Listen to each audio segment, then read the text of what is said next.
Welcome to Conversations Live. For more than a decade, we've brought you the best in books, entertainment, and current events. When the movers and shakers of the world have something to say to you, they say it to us first. Now, here's your host, Cyrus Webb. And welcome back, everyone, to Conversations Live. I'm your host, Cyrus Webb. Glad you all could join us once again, whether you're tuning in on the radio dial here in Mississippi at WYAD 94.1 FM. We welcome you all back to our show, as well as tuning in through our online affiliates around the world. We're glad to have all of you with us as well.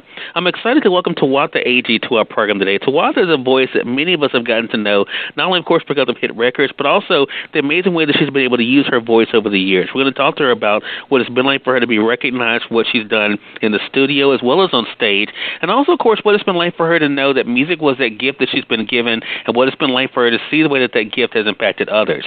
If you're curious as to how you can stay connected with Tawatha and keep up what's coming up next for her, we'll let you all know that as well. But Tawatha, hello to you, and welcome to the program. Hi, and thank you very much. A pleasure to be with you. Hey, the pleasure is definitely all mine. I really appreciate it. You know, one of the things we've been doing, Tawatha, with our guests, especially this month, have been the reflection, not only, of course, of this year, but also their journey in their respective field. I mean, for you, you've had such an amazing journey as a recording artist, being able to be recognized, as I said, because of your love of music and gift of music. What has it been like for you, Tawatha, to kind of reflect not only on the gift you've been given, but where that gift has taken you? Well, you know, I have to say, first of all, that I am truly blessed. I'm blessed to have a gift, and you have to realize that it is a gift when you can take care of yourself from your gift. That's a God-given thing. He's given me something that I can take care of myself with, and I really appreciate that. And another thing is when you can touch people with what you do, it's very fulfilling. I mean, when I sang in church, they used to say, you know, if you could just reach one person, and I've carried that with me. You know, when you can touch somebody, or you can run into somebody and say, you know, you sang a song and it really touched me, or it made me think about, you know, a loved one or something like that. You know, I'm just grateful that I can do something like that. Yeah. And you've definitely been able to do it. You know, many people know you. We had Mr. James Ntume on our program, Tawatha, not too long ago. And, of course, we talked about, of course, his amazing musical journey, which you've been able to be a part of that. Of course, people know you because of the song Juicy Fruit, of course. But, yeah, I also like the fact that you've been able to stand in your own light and to recognize that own light. And one of the ways you've been able to share that with us has been through social media. Not that I've been stalking you or anything, but on March 31st on Instagram, you made a post there, and it was really 3 words, and it was wake, pray, and slay. And I think, you know, for so many people, you know, when it comes to their lives, I think, you know, making the most of every day, I think is such an important thing. When did you first start realizing that, the importance of waking up, you know, to pray, and as you said, being thankful for the gift you've had, but then being able to do your part to make that day successful? You know, that was instilled in me at a very early age. I mean, you have to get up and do something as positive as you possibly can. You can't just lay around and hope something's going to happen. You have to get up and do something that's going to help with what you're trying to do, with whatever your goals are. And for me, I sang all the time. It was like, I sang so much until it was like, could you please be quiet, you know, just in the house. And even to this day, when there's if there's quiet in the room, you'll hear somebody humming, and it's me, because I got to hear some music going on all the time. And it's like, sometimes I don't even realize it until people turn around and stare at me, and it's like, oh, am I singing again? Sorry. You know, but you you have to do that. You got to have some sort of purpose. So you get up with the purpose, and you pray because you're appreciative of it and you want it to continue. And you thank your powers that be, your powers that be, that you're grateful for it. And then you have to get up, go out, and try and do it. And that's the slay part. You know, sometimes it doesn't work. But, you know, if you keep pushing and you keep trying to do it, it eventually happens. So that's the wait, the pray, and the slay. Yeah, and I think too that, you know, longevity is such a powerful thing, and I think you would agree with me, Tawatha. It's a gift and a privilege that not everyone has, and it's a gift and a privilege that everyone treats correctly. What do you think has been the key to your longevity? I just kept plugging at it. And actually, Cyrus, my journey has been. It was not planned. It's just singing was something I like to do. I didn't realize I could really get paid for doing what I like to do until after I had met Mtume. So it's something I always wanted to do. So it's like I got to do this. I'm always going to do this. It's always going to be in the back of my mind, even no matter what I do. I used to be a teacher. I used to be a proofreader. I mean, I worked at the Board of Education in my hometown. So, I mean, I've had many different jobs. It wasn't always the singing, but the singing was always in the back of my mind. That was like the hobby that I loved. And then when I realized that I could earn a living at it, it's like, this is great. I was teaching. Right. I was teaching after I left Howard University. And I was subbing. That's what I was doing. I started as a substitute teacher. And, that's not a lot of money, and you go into a different place every day.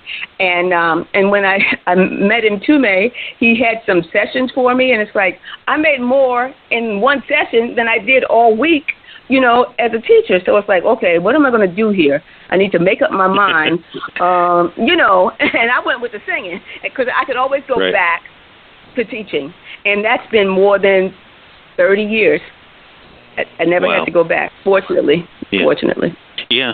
The rest, as they say, is definitely history. I want to say for those who are just tuning in on the radio side or online, you're listening to Conversations Live. We're excited to welcome Tawatha Agee to our program today. Tawatha is joining us, talking with us not only about the career she's been able to have as a recording artist, a singer-songwriter, but also what it's been like for her to recognize the gift she's been given and to see the lives she's been able to touch. I want to talk about the lives for a moment because I think one of the greatest gifts any of us can have is to know that, as you said, and you brought up a really good point in this conversation, Tawatha, that about the touching of one person. You've been able to touch quite a few more than one, along your journey. When you hear from those people about what you have meant to them, how does that feel to you? It feels like I'm doing the right thing. This is definitely my path. And because you sing, first of all, I sing for myself, and then I feel what I'm singing, and then if somebody else can feel that, I mean, it's amazing because sometimes I get goose pimples when people send me emails or send me something on Facebook and say, I watched you years ago at a certain performance, and it's like I still remember that to this day, or I named my daughter after you. I mean, I get a lot of those, so it's. I can't even explain it, Cyrus. It's just a wonderful feeling. I mean, I can't find the right adjectives, but it's like it's amazing because it's like you done good, girl. You done good. Well, you did something good in this particular situation. So I mean, I'm just grateful for it. Just grateful. For sure. I mentioned social media earlier. I'm going to make another reference, Tawatha, to your own personal social media. We're going to remind our audience how they can stay connected with you later. But on your Facebook page this summer in July 2nd, actually, you made this post. A personal reset is important so to emerge restored, to fly upwards into the limitless sky. And you did it with a meme. The meme said this: if a caterpillar never went into its cocoon, it would never emerge a butterfly. I want to talk about that for a moment because you asked the audience, what is your reset ritual? How important has the reset been for you in kind of evaluating where you are and thinking about where you want to go? Well, sometimes you have to do the reset. You have to have an introspective. You have to search into yourself to see, okay, what am I doing? What's the next chapter? Am I doing this well? Is this serving me well? That's the introspective. You really gotta. Sometimes you have to just be still and be quiet and listen to see what's going on around you. And then sometimes you just have to take time off.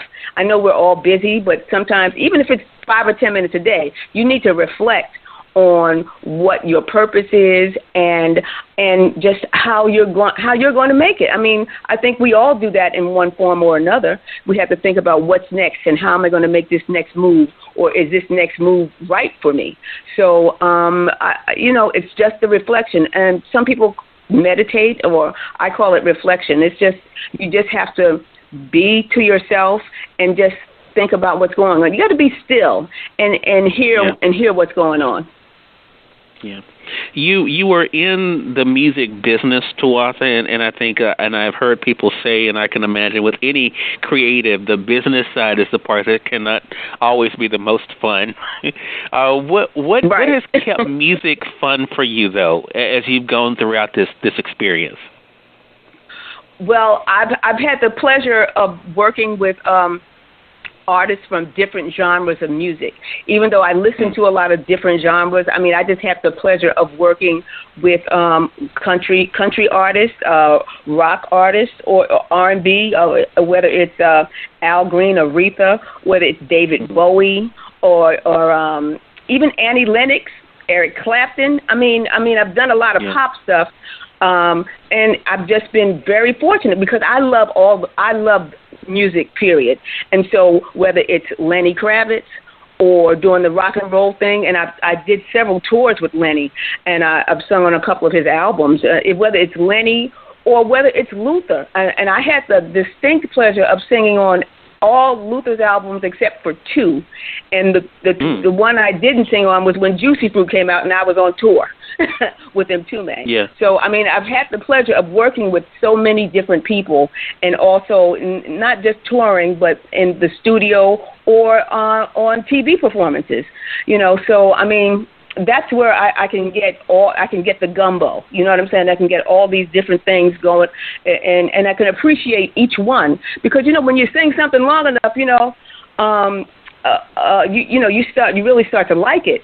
But in my business, sometimes you go from one to the other, so you don't really have time to you're not there long enough to really, like, as we say, dig it. You're not there long enough to really dig it. But when you can be there long enough, you know, that stuff starts getting to you. The Dave Matthews stuff, oh, my God.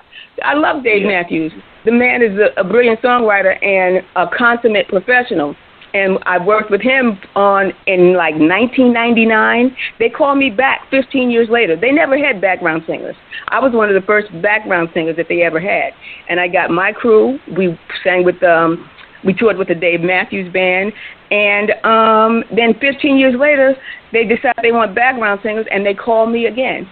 And so I go back out with them, and it's a wonderful thing. You know, I mean, I've had relationships with these people, and, you know, you have to be in good standing, because you never know when they're going to call you back. Right. For sure. And I think that's the great thing. And to know, again, as I said in the beginning of this conversation, Tawatha, to know that you've been having such an impact on people while doing something that you love, that gives you life, is definitely an amazing thing. And we appreciate that. Again, everyone, Tawatha Agee has been our guest.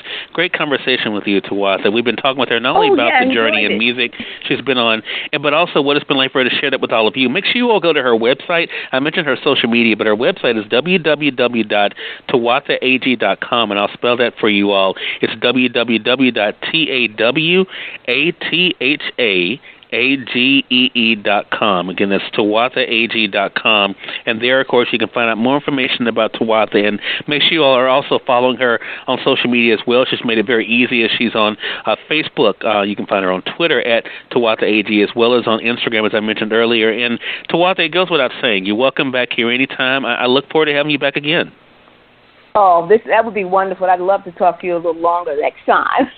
Or talk to you with Ntume. That would be really fun. That would be fun. Let's do it. We will definitely set it up. I appreciate that. You have a great one. Okay, you too. Bye. All right. And we thank your audience for tuning in to another great segment of Conversations Live. If you all came in late, you missed part of the conversation with Tawatha. Don't worry. Thanks to our online friends, you all can catch the replay right after we go off the air.